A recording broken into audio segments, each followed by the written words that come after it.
Welcome to Rewind, the show where we explore late 90s and early 2000s pop culture that has impacted me and many others. And on today's episode, we are talking about Gauntlet Dark Legacy. Arcades are great. It's literally a place where you can go play video games with other people that like playing video games. Well, the idea of arcades are great, but in all reality, they have aged. Arcades are designed to suck quarters from you and keep your attention for a little bit. But the issue nowadays is the fact that arcade games aren't really that great, long, or are old, and younger generations just have no nostalgia for them. It says football. I see no football. I see blocks. People paid for this Listen, I get it. This was literally the cat's pajamas at one point in time. Like, this was the only way you could play video games. But nowadays, babies get shot out with a smartphone and a Wi-Fi connection, so who needs arcades? And life changed when God said, "And let there be light," and addiction. And the home console was born. Yeah, I can play all those arcade games in my underwear. In my room. In my underwear! All the game makers just ported all the arcade games to the home console, so now I can play whatever the hell this is in my underwear! I know I wasn't around when this happened, but I know people, okay? It's 2021. This is how info gets spread around. If Mike from down the street says that Bigfoot is real, Bigfoot is real. Just because you can port an arcade game to a console doesn't mean you always should. Not all arcades translate great to a home console. You see, with the home console gaming, expectations changed. With arcades, you walk up, you pop in a few Georgies, you die a couple times, and you walk away with a smile. Arcade games are generally not very long, but are difficult. The more you die, the more Georgies you spend. Home consoles are different. Now you have the ability to play games as many times as you want. You can play until you get good enough and are able to beat them. Asteroids doesn't seem so fun now when you've smashed your current record 30 times. Games would evolve so people could get their money's worth out of their games. Instead of high scores and how long you can survive, it became more about an adventure that you can go on. Point is, just porting an arcade game to a console doesn't always work. I mean, you probably need to change some stuff. I don't know, I'm not smart, I drink sparkling water.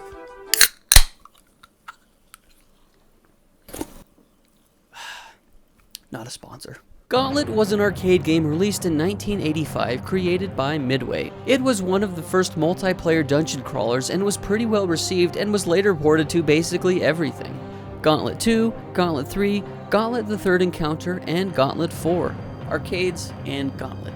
Now, I want to talk to you about today's sponsor. It is us, the RadKatz. Yes, you can go to our store and get some merch like this one I'm currently wearing, a Rewind t-shirt, as well as some hoodies and other t-shirts and goodies. As well as we have our Christmas mug for all you little devils who have been begging for us to get it back in stock. You can go check all of that out. Link is in the description.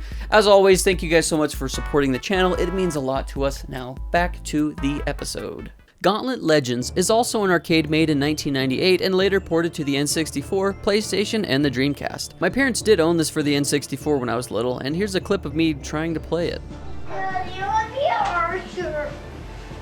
Daddy. Dad, let me see. I don't want to talk about Gauntlet Legends. Today, I want to talk about its much bigger, better, younger brother. Gauntlet Dark Legacy. An expansion of Gauntlet Legends? A sequel? A remake? Part 2? I don't know. Nobody knows. All you need to know is it has more content, realms, characters, it looks better, I guess, and it's just a better game. To me, it feels like a new game entirely. Legacy was released for arcades in 1999 and later ported to the Xbox, the GameCube, PlayStation 2, and the Game Boy. All the ports are relatively the same, except the Game Boy one is ass, the GameCube one is a bit buggy, Xbox and PS2 are the best ones. I'll talk about the differences in a bit, so just keep in mind that there are some. This is actually my same copy of Gauntlet Dark Legacy that I had growing up, and full disclosure, I love this game. I have beaten it more times than I can count. I have 100%ed it. I've unlocked every character, got to level 99 with every character, and I have played the crap out of this game. Fun fact is Gauntlet Dark Legacy is the very first game we actually featured and played through on this channel. Also, side note, I played through the PS2 version with the rest of the guys on the RadKatz. You can actually go watch the full playthrough on our gaming channel at RadKatz Gaming. Link is also in the description. And as well as I did a solo playthrough of the Xbox version, so I'm kind of doing both of those as a review for this one. Also, keep in mind, I am a sucker for medieval. It is my favorite type of fantasy. That stuff is like drugs for me. Here we go. Legacy is a co-op dungeon crawler that was made to be played with the homies, but also not. Hold on to that thought, I'll be back for it. You can pretty much break the gameplay down into 3 parts: combat, collecting, and RPG elements. You start the game by selecting a character. There are lots of different classes to choose from that each have different base stats, abilities, and weapons. The combat is simple. You throw an infinite amount of your weapons you have and mow down waves of enemies and destroy generators that they spawn from. There's also close combat too, I suppose. You have a weak, faster throw and a stronger, slower throw. An ultimate ability, or in this case, turbo, you can block and dash through enemies as well, but dashing uses your turbo meter along with being able to perform a combo with a homie, which also drains your turbo meter. There are lots of different monsters for you to fight throughout your dungeon crawling experience. The ones that come out of the spawners are separated into 3 tiers. When the spawner looks nice, big guys come out. When it's a little bit more destroyed, the medium guys come out, and when it's almost destroyed, the smallest guys come out. There are also generals, golems, or rockies as we called them, gargoyles, archerers, bomb throwers, kamikaze dudes, ground crawlers, literal death that either sucks your HP or XP depending on the color. So yeah, pretty much everything is trying to kill you. Also traps. Traps suck hard donkey teeth. They are just more of a nuisance if anything. You can change the difficulty, but also depending on how many players are playing, affect how many enemies spawn and items spawn as well. Yes, the combat is very repetitive and grindy, but remember, it is an arcade game with arcade combat style. What would make this game's combat infinitely better would be a sort of dodging mechanic, because really all you do is stand still and tank damage until you kill whatever is shooting back at you. If you hold down the trigger, you can walk and shoot, but you can't turn. So whatever direction you are looking when you lock the trigger in is the direction you are stuck looking. You just move side to side, forward, or back. It should play more like a twin-stick shooter where you can move with one stick and shoot/aim with the other, especially since you end up shooting more than you hack and slash. But remember, Sky, it's an arcade game. Yeah, I know. The next aspect is collecting. Dark Legacy is a collectathon with lots of things to collect. Gold to buy stuff from the shop, food for health, keys, potions to use as grenades and to kill death, plus potions do various things for each character as you level up your magic stat. There are also tons of items you can collect that grant specific timed abilities, from elemental amulets to acid breath to turning into a literal chicken. Hey, why did the chicken cross the road? I don't give a shit. I hate turning into this chicken in this game. Chicken tastes great, but I don't want to be one, Midway. Also, you can eat chicken as the chicken. That's kind of messed up. This is where the PS2 and the Xbox versions vary. In the PS2 version, whenever you pick up an item, you immediately are forced to use it. Makes sense, it is an arcade game. In the Xbox version, you're able to store the items and save them for whatever situations you may encounter in the future. This is why I think the Xbox version is better. Being able to use items whenever you want, and being able to turn them off, mind you, makes this game so much easier. I have invulnerability, and I can turn it off and on whenever I'm being attacked. I bought a billion hammers. Now let's go end some bosses' lives. Now, along with all the things you can collect, there are also items you have to collect. Crystals, claws, runestones. These 3 things you have to collect to their entirety in order to progress the game. Crystals allow you to advance to the next realm and generally are not hard to find at all. Just sometimes you don't collect enough and you have to replay a mission to get 1 or 2, and that sucks because you have to play the entire mission over. You can't just quit and exit after you've collected enough. That goes for all the golden items and the runestones as well. You kill gargoyles to get the golden items, or you can find them hidden throughout. These are mostly out in the open, but if you miss some that are hidden, you will have to replay levels again. The runestones are sort of the worst. They are usually hidden and you have to find them, but they are scattered throughout the whole game and it doesn't tell you what levels they are in. There are only 13, but these 13 little bastards suck sometimes. Like I said, the game doesn't tell you what levels they are in or whether you are close to one or not. So what I did was just use my 8-year-old brain and remembered where each one was, except for the last few. I couldn't remember, and instead of having to replay levels, I just used a walkthrough. If we can't go to level 3, we have to do all of them. I pressed start and went to shop. So if we can't do level 3, then we have to do all of them. If you do miss a runestone, a scary voice tells you, and then you have to replay the mission. Now, I wouldn't mind this as much if I could just play the level up to where I get it and then quit the level. That would be cool. Or better yet, give me a runestone finder, or just tell me what levels the runestones are in. There are also times in the levels where if you progress past a certain point and didn't get the runestone, you can't go back, and you have to restart the level anyway.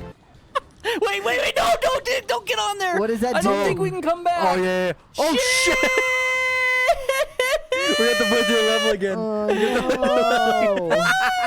What even are we on? What happened? This is one of the things that pisses me off about this freaking game. We had no idea. We got suckered into it. Thane, collectathons, you should be able to go collect anything whenever you want. So now Hey, you're there's admitting no this way is a to go bad back? game? Are you sure? I know it's a bad game. I just like Now we have to play it. through. I like collectathon games and finding secrets in general, but these types of games shouldn't force you to collect everything and force you into finding secrets. Secrets feel less secret when you are forced to find them. Another problem too is every item you collect is just basically a key to get past a locked door, so it makes getting all these collectibles even more of a drag because you can't use them for anything. Take The Legend of Zelda for example. You collect items along the way, but every collectible serves a purpose. Sure, each item acts like a key to get past certain areas, but you can also use said items in combat and elsewhere, so it doesn't feel like a waste collecting these items. Like I just mentioned, the collectibles in Gauntlet are keys and mostly worthless. Why not give me better rewards for all my efforts other than just the rite of passage to another area? Why not grant me upgrades like my turbo charges faster, or I can hold more keys or potions?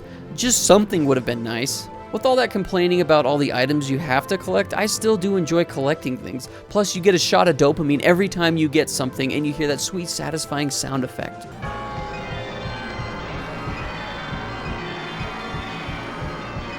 Sure, it would be nice if they changed up some of the sound effects, but I mean, I don't care that much. It feels good collecting a bunch of items that I can later use to absolutely destroy enemies. You can also find boss items, one in each realm, that help you in your boss fights. They look cool, but don't really do all that much in the long run. You don't need them by any means, and I think that's probably why I liked collecting them, because the game didn't hold a gun to my head and say find them or else. The worst part about these items though is that the item in most of the realms is never the item you need to fight the boss for that said realm. For example, the first item you get is the Fire Scroll, which you can't even use until the 6th realm. Even worse than this is the item you need to help fight Lich, the first boss, is in the 4th realm. But it's already too damn late, Grandpa! We killed Lich 5 hours ago, it's worthless now. Why not let us find the item that'll help us in the boss fight of the realm? The RPG elements are pretty light and basic. You have 4 stats you can upgrade: Strength, Speed, Magic, Defense. Every time you level up a character, it upgrades your stats, but you can also buy 10 for each stat for 1,000 coins in the store. 999 is max stats, and 99 is max level. A cool thing that I always enjoyed was seeing your character aesthetically upgrade as your level increases. Pretty cool seeing my polygons turn yellow and get bigger. Yeah, the characters are ugly. Most of this game is ugly. There are 8 different realms for you to fight your way through that all have different themes with really cool aesthetics. Burning mountains, poisonous fields, a castle, swamps, ice caves, desert cities, and even a messed up dream acid trip world. Most level designs are pretty straightforward, but sometimes the game drops a big dump on you with really bad design, and it doesn't help that the graphics have aged like my 7th grade vocabulary. Some textures are gross and hard to tell if you're supposed to walk over it or if it's just the background. Donkey Kong 64 is a fun game. We can walk over here. What? Well, We've never been over there, have we? There are some cool details that I've enjoyed. Like, for example, in the castle area, each level you go through stays true to the theme of the castle. You start in the courtyard, then head to the dungeon, then an armory, a treasury, and then finally to the keep where you fight a chimera. In the forest realm, you start in the swamps, then you head to the tree roots, then up the tree to the branches, and you end up fighting a spider queen. It's details like these that pull the realms together for me. Remember those secret characters I said I unlocked back at the beginning? Yeah, getting even just one of those is a chore. Little kid me was a masochist. There are 8 characters to unlock by completing these mini games where you have to collect coins, and depending on how many characters you have playing determines how many you have to collect. You only have one chance to collect all the coins, and if you fail, you have to replay the entire level over again. Get back to where the minigame is and retry it. We didn't unlock a single character with 4 people, and honestly, it's probably best achieved solo. That being said, good lucking with this magic carpet one. My god, I have no idea how Young Sky did this. Boss fights are less than impressive. Hold down one button to drain health bar. Some bosses move, some stand still. Actually 2 move and the rest stand still. They give you lots of money and are best to grind and level up. The items make bosses super easy to kill. Every time I play this game, I get to the Spider Queen and I just replay her fight a bunch to level up quickly and to get lots of money. The end game is rough as hell too. It's just too long and drags on. The hub world is kind of fun, but nothing special. I mean, I do like how each realm looks different, but there really isn't much here. One mechanic that I want to whine about real quick that is just more so annoying, if anything, is the lever and elevator mechanics. You up and down lots of elevators during your playthrough, and there are usually 2 levers that aren't even on the elevator, but standing on the elevator and not getting off fast enough triggers it again, so you go back down or up, and it's just annoying. Put the lever on the elevator and let me decide when I want to go up or down. It may not make sense, but if you know, you know. The co-op. Oh, the co-op. You're probably thinking, yeah, the game's co-op is probably really polished. Even the back of the case screams co-op. Foreplay at its best. Nice sex joke there, Midway. This is the best and worst part about this whole game. All players are on the screen at all times, of course, but are able to move freely within certain parameters, and holy balls, does this camera suck. You can soft lock the game if players go too far from each other, which is bull, and you usually have to restart the level. Place, because you're red. Red means hot. I'm stuck. Well, it makes your ability stronger. Dude, are we all stuck now? Cole, you're not stuck. Cole's lying. He's not stuck. You try. You freaking try. I want to see you get out. Oh my gosh. Most levels are usually tight hallways where slower players get pushed, and it creates a cluster of everyone constantly bumping into each other. You have to make the players be able to phase through each other to mitigate this bumping crap. Sometimes if you go through a narrow hallway or an entrance at the same time, 2 characters can get stuck on each other. End of movie. I'm stuck. Sky, no! What? Guys. Wait, throw me, Zay. You can throw me like a bowling ball. You guys get stuck in each other in that gap? Look at these losers over here. Throw me! Somebody throw me! This should never happen in a video game. This pixel on the ledge? Stuck. Wall here? Glitch through it. Why make a game for the homies, but it doesn't feel like you made a game with the homies in mind? The actual level layouts are not conducive to multiple players, which sucks. Most of the time, the players are just walking in a line like ducks, and only the people in front get a fight and take all the items. Having all the players not tied to the same screen would have been way better. Let the players have freedom and make the areas more open. Remember, Sky, it's an arcade game.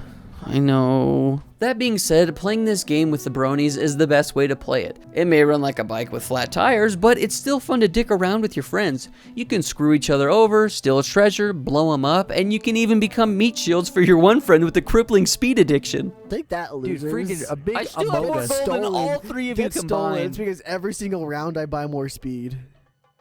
Cole's an addict. I'm still level 29. Why is this? The music in Gauntlet Dark Legacy actually bops, and just hearing it makes me super nostalgic. The music is very fitting and varies from soft medieval vibes to hard rock.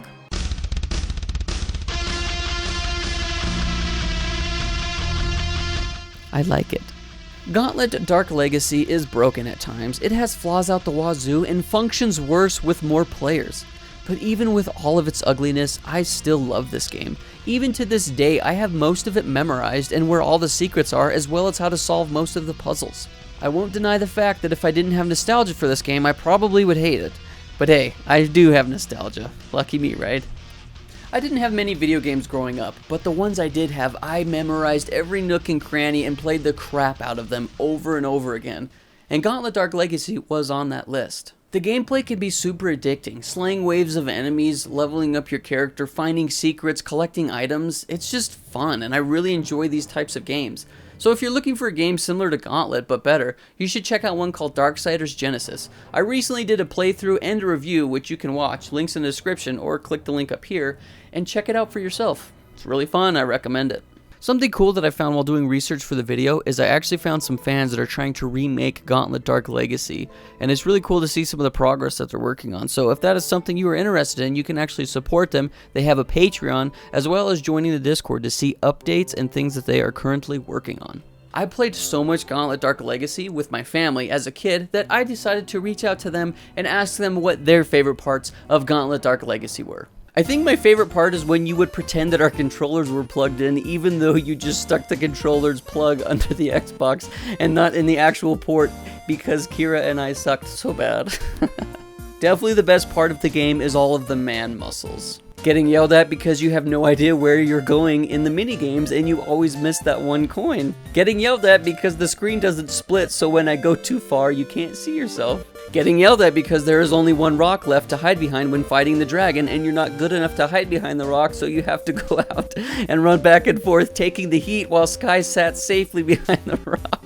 Crying about who got the most money. Opening up a treasure chest and getting bombed. When I had to waste all my coins on buying food because I was dying. Stepping on spikes right after Macy does. Running from the Grim Reaper because you're out of potions. Accidentally using 2 potions on the Grim Reaper. When you would get too excited and rip your remote plug out of the Xbox. Using your power up on a big guy and completely missing. I was too busy having babies and taking care of you little ones that I had no time to even play it. But I guess the best part of it was a good babysitter for a few hours so I could clean house and do laundry. Thanks, Mom. All joking aside, this game does have its moments and charm that I absolutely adore, but I cannot defend this as a good game. That is one thing I've learned over the years, is that it is okay to like bad games. Now, say it with me. It is okay to like bad games. Now don't you feel better getting that out of your system? I know I do. Remember, you like what you like, and you don't have to justify it to anybody. Just don't be that guy that defends garbage and is like, "You're a wiener muncher, that's my favorite game of all time. How about you shut up and you can suck a fat one? How about you go jump off of..." Thank you guys so much for watching this episode of Rewind. If you enjoyed it, feel free to click the subscribe button. We release videos like this every single week. We always appreciate the support you guys show, as well as if you want to subscribe to our Patreon and get exclusive behind the scenes, as well as your name at the end of every single one of our Friday videos, like what you see on screen, subscribe to our Patreon. Always appreciated, and as always, keep it rad.